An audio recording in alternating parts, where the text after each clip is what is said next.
નમસ્કાર, હું છું એજાજ શેખ. ગુજરાત ન્યૂઝના સમાચારોમાં આપનું સ્વાગત કરું છું. સમાચારો વિસ્તારથી જોઈએ તો સુરત શહેરમાં એક પછી એક હત્યાના બનાવો સામે આવતા કાયદો અને વ્યવસ્થા બાબતે હાલ ખૂબ જ ચર્ચા સાથે વિરોધ પણ કરવામાં આવી રહ્યો છે. ત્યારે તમામ હત્યાઓ શા માટે થઈ અને ગુનાઓ રોકવા માટે સુરત પોલીસ શું કરી રહી છે, આ તમામ બાબતો અંતર્ગત અમારા સંવાદદાતા કાદિર શેખે સુરત પોલીસ કમિશનર અજય કુમાર તોમર સાથે વિશેષ વાતચીત કરી હતી. આવો સાંભળીએ. મિત્રો, સુરત શહેર અને જિલ્લામાં ક્યાંક ને ક્યાંક એવી ઘટનાઓ ઘટી છે, તેના કારણે લોકોના મનમાં ક્યાંક ને ક્યાંક એવા પ્રશ્નો ઉપસ્થિત થાય છે કે કાયદો વ્યવસ્થા કથળી છે, પણ ખરેખર પરિસ્થિતિ શું છે તે અંતર્ગત આપણે સુરત પોલીસ કમિશનર અજય તોમર સાથે વિશેષ વાતચીત કરીશું કે હાલ જે કાયદાની પરિસ્થિતિ શું છે.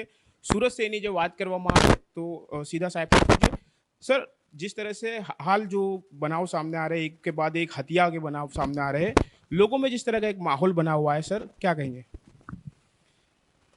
मैं इन चीज़ों के बारे में बताऊंगा आपको कि कायदा व्यवस्था सूरत शहर में एकदम मजबूत है। पुलिस मजबूती से काम कर रही है और नागरिकों की मदद करने के लिए सब तरीके से सक्षम है। मर्डर की जो आपने बात की, जनवरी महीने में 2 मर्डर हुए, जो पिछले 6 साल में किसी भी महीने में हुए मर्डर के सबसे कम संख्या थी। मर्डर को वैसे संख्या की दृष्टि से नहीं देखना चाहिए, हम चाहते हैं एक भी मर्डर का बनाव ना बने, लेकिन आप जब ये कहते हैं कि संख्या बढ़ी है, हाँ, फरवरी में एक साथ कई बनाव हुए हैं, लेकिन वो सारे बनाव ऐसे हैं घर के अंदर आपसी रंजिश, पति पत्नी का झगड़ा, साथ में काम करने वाले 2 लोगों का अचानक उश्केरनी के कारण हमला, कोई गैंगस्टर किसी ने आके कोई किए, इस तरह के केसेस हमने सूरत में होने नहीं दिए। इसलिए नहीं होने दिए हैं, गुदसी टोक के कायदे में ज़्यादातर बड़े जितने भी क्रिमिनल थे उन सभी को हमने जेल में डाल दिया है। सर, खास एमडी के लिए आपने कुछ शुरुआत से जो मुहिम चलाई थी सर, उस मुहिम का क्या हुआ सर, और अभी किस तरह का सूरत में एमडी और जो नशाकारक पदार्थ थे उस पर किस तरह की कार्रवाई चल रही है? खासतौर पे आज जो कैफे बंद कराने का सर निर्णय लिया गया है, क्या कहेंगे सर? कैफे बंद कराने का निर्णय नहीं है, लेकिन कैफे में कपल बॉक्सेस परमिट नहीं किए जाएंगे। जो प्राइवेसी दी जाती है, अब किसने अपनी दुकान में, रेस्टोरेंट में कहाँ कपल बॉक्सेस लगाए हुए हैं? अभी तक जहां पुलिस के ध्यान पे आता था पुलिस एक्शन लेती थी, लेकिन अभी सब जगह प्रोएक्टिवली एक जाहिरनामा इशू किया है। कहीं भी छोटे बच्चों को जिस तरह से प्राइवेसी प्रोवाइड करके और उनको गलत रास्ते पे जाने के लिए एक सुविधा मुहैया कराई जाती थी, उस पर लगाम आएगी। Schools, colleges, tuition classes, coaching centres के आसपास जो आवारा तत्व बैठे रहते थे उनके विरुद्ध भी जाहिरनामा में पगला लेने की जोगवाई है। जो आप no drugs in Surat city की बात कर रहे थे, वो हमने सूरत सिटी पुलिस की बहुत शानदार इनिशिएटिव रहा है। सितंबर 2020 में हमने निर्णय किया कि सूरत जैसे शहर में ड्रग्स के बारे में स्पेशल ड्राइव चलाने की ज़रूरत है, जिसमें पूरे समाज के सभी लोगों को साथ में लेके, आगेवानों को, स्कूल्स, कॉलेजेस को और प्रेस और मीडिया को भी साथ में रखा, FM रेडियो को भी साथ में रखा। एक ऐसी मुहिम चलाई जिसमें लगभग सूरत शहर के जितने भी जानीते ड्रग विक्रेता थे उन सभी को पकड़ के हमने जेल में डाला है। वो बाहर नहीं आए हैं अभी तक, और उनको पकड़ने के लिए जो गांजा सप्लाई उड़ीसा से करते थे उनको पकड़ा, जो चरस सप्लाई करने वाला वो हिमाचल से थे उनको भी पकड़ा, यानी गुजरात के आरोपियों को भी पकड़ा, गुजरात से बाहर के आरोपियों को भी पकड़ा। और अभी तक 5 करोड़ से ज़्यादा की, 5 करोड़ के लगभग, मुझे आंकड़ा ध्यान है, 4 करोड़ 93 लाख का उससे ऊपर हो गया है।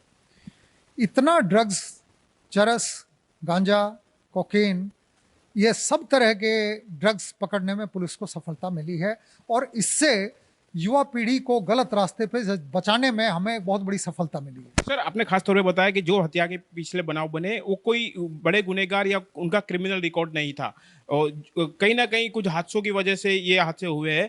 आप सर समाज को क्या मैसेज देना चाहेंगे कि इस तरह के हादसे से बचा जा सके, अथवा जिस तरह के जो गुनाह है, प्रेम प्रकरण हो गया या आपसी रंजिश में जिस तरह से हो गया, सर पब्लिक को प्राइमरी फेज पर क्या करना चाहिए, किस तरह से पुलिस का वो संपर्क करे सर?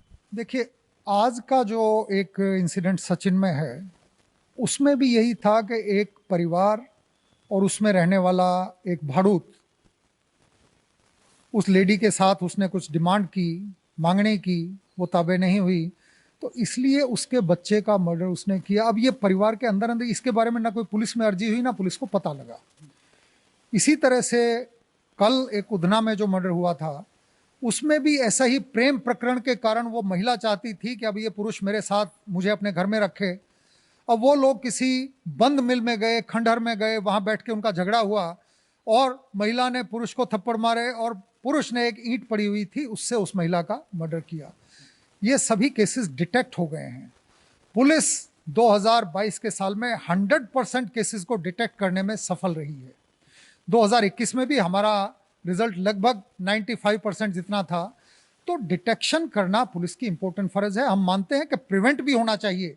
अब उसकी तो ये नहीं पता लग सकता कि हमारी जो कंटिन्यूस एक्टिविटी है उसके कारण कितने गुना प्रिवेंट हो जाते हैं, और हम प्रयास करेंगे कि किसी भी गुनाही तत्व को मौका ना मिले।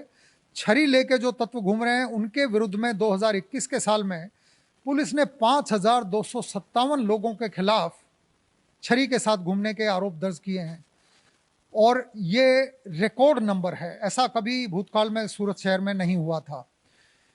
मैं मानता हूं कि घर परिवार के पेरेंट्स को भी, स्कूल्स कॉलेजेस को भी, सभी आगे वालों को भी इसमें थोड़ा सा रोल प्ले करना चाहिए कि बच्चे क्यों छरी लेके घूम रहे हैं।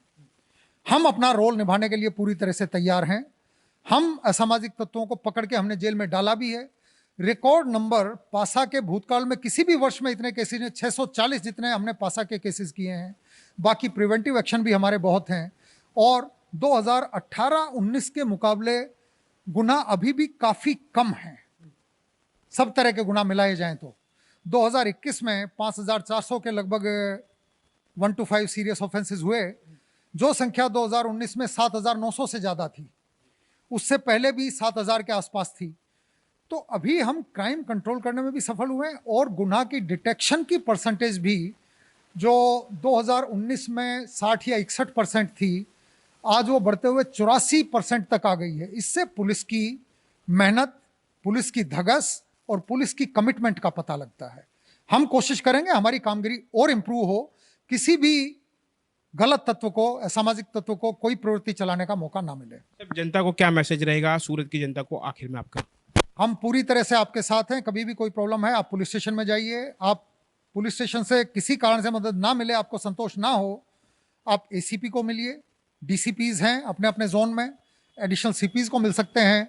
सुबह 12 बजे मैं भी सभी नागरिकों को मिलता हूं जो मेरे पास आते हैं, उनका मैं बात सुनता भी हूं और ये भी सुनिश्चित करता हूं कि उनकी तकलीफ का ठीक से निराकरण हो। मैं फिर ये खातिर भी करता हूं। तो इसी तरह से पूरी पुलिस काम कर रही है।